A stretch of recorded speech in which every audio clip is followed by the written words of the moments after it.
Hi, second graders. Today we are going to start learning about place value. So our objective for the day is I can read and write numbers within 100 in tens and ones and in number bonds. So to start, we're going to start with a little bit of vocabulary, math vocabulary. So the first word that we're going to talk about is the word digits. And so there are 10 digits, and these are numbers that can make up any number in the world. So as I start listing some of the digits, I'm guessing that you're going to be able to help me with the rest of them. So we have the digit 1, the digit 2, 3, 4, 5, 6, 7, 8, 9, and there's one other digit. Do you know what it could be? It's the digit that represents when there's none. Did you guess 0? If you did, you were right.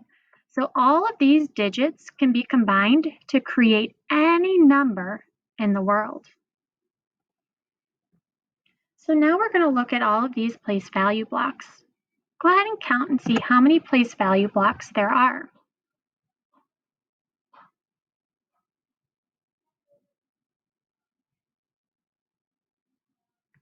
Did you get 15?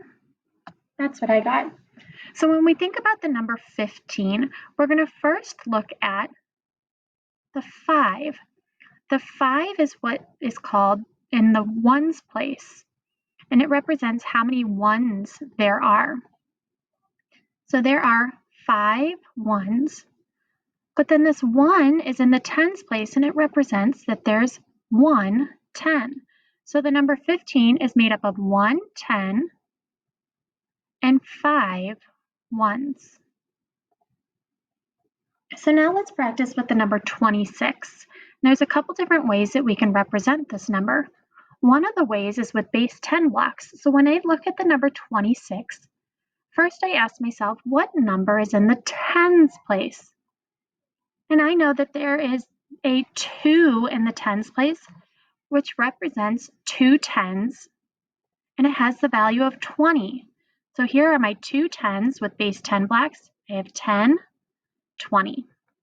Now I look to see which number is in the ones place, and I note that there is a 6 in the ones place. So when I'm using base 10 blocks, I'm going to use 6 ones. 1, 2, 3, 4, 5, 6.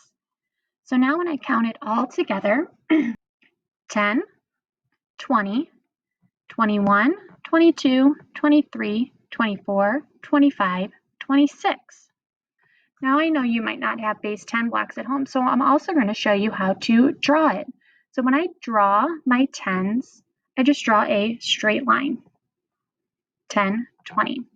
When I draw my ones, I just draw a circle, 1, 2, 3, 4, 5, 6, 26. Let's try it now with a different number. Let's try it with 50.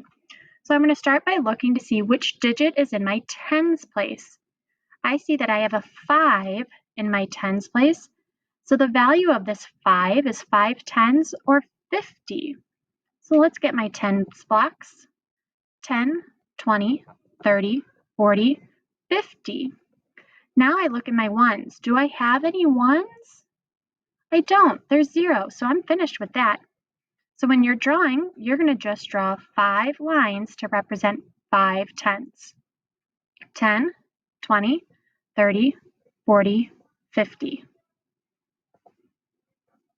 All right, so now let's do the number 74. I'm going to start by looking at my tens place. I have 7 tens. So that's worth 70. So let's go ahead and bring my 7 tens.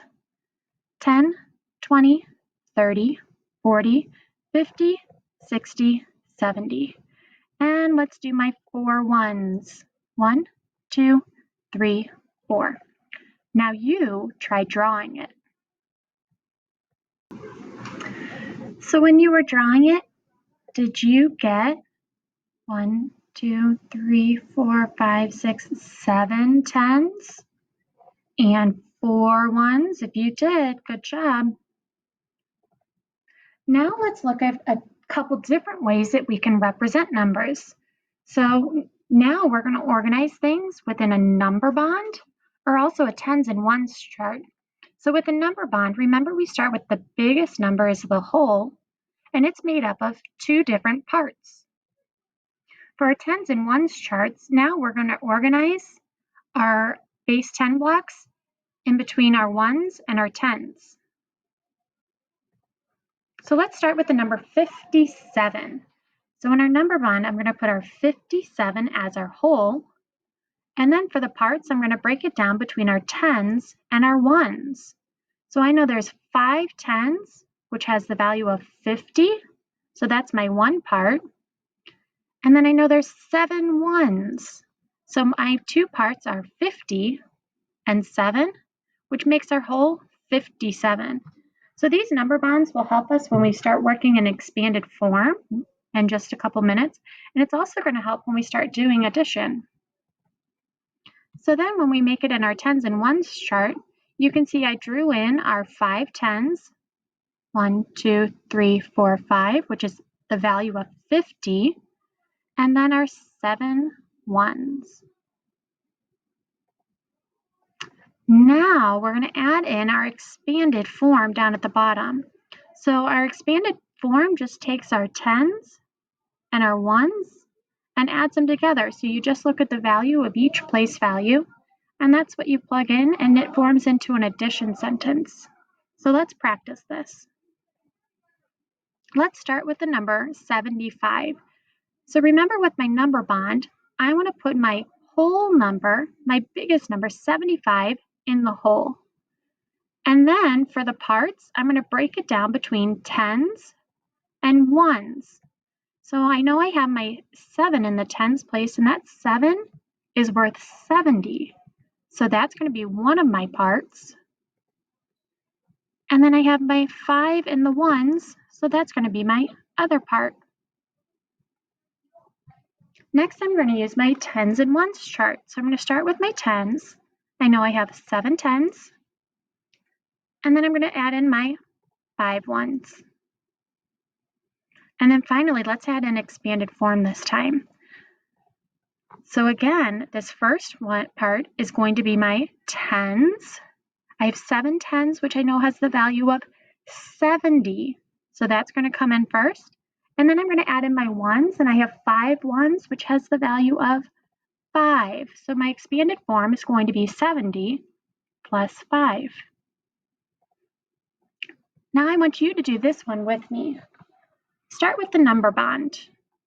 You know that 54 is going to be your whole. Can you do the two parts, the tens in one and the ones in another?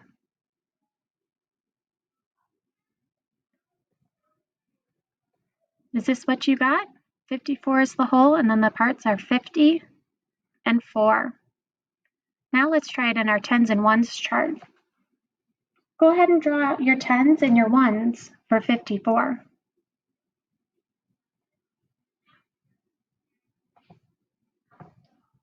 Does this look similar to what you drew? 5 tens, 4 ones. And last but not least, let's do our expanded form. So here, remember, we set it up like an addition problem.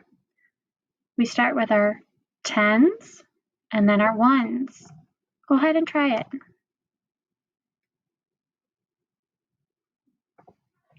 Did you get 50 plus 4? Hopefully you did. All right, so now it's your turn to practice. You're going to have a quiz through Canvas.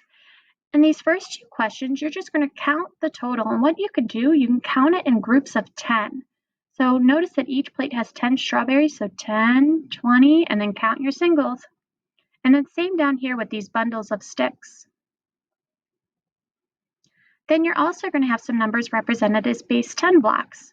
So for each one, count the total number, and then you'll type it in that box. When you're finished with that, if you have extra time, you can visit these 2 different websites. There's Shepherd Software and ABC. And each of these are linked on the next Canvas assignment. And you can go to those websites and practice different place value games so that you can get even better.